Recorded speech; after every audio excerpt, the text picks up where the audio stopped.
आजकाल 30-35 वयानंतरच हाडं तक्रारी सुरू झाल्या. गुडघेदुखी, कंबरदुखी, आमवात वाढत चाललाय शरीरामध्ये. मग आता आपल्याला याची कारणं शोधणं गरजेचं आहे. आज कॅल्शियमची कमतरता आहे. प्रत्येक जण काही ना काही खातो, त्यातून कॅल्शियम भेटत नाही. तर हाडं म्हणजे काय? तर आपल्या शरीराचं जे स्ट्रक्चर आहे हे सगळं हाडावर डिपेंड आहे. याच्यामध्ये एकतर calcium, boron, zinc, magnesium, D3, B12 ह्या सगळ्या गोष्टीचं कॉम्बिनेशन मधून आपले हाडं बनतात. मग हा ठिसूळपणा वाढत चाललाय. मग यासाठी काय करायला पाहिजे? आयुर्वेदामध्ये बऱ्याच गोष्टी सांगितल्यात की जे आपल्या हाडांच्या मधलं कार्टिलेज दिसतं, लुब्रिकेशन कमी होतं.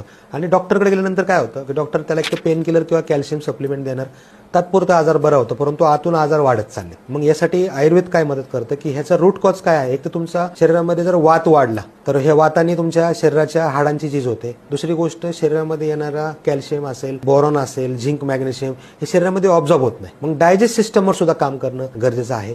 थोडासा पुरेसा व्यायाम, जर प्रॉपर कॅल्शियम डाएटवर जर आपण काम केलं, ह्या गोष्टी जर पाळल्या, तर 100% आपण आजही ह्या हाडांच्या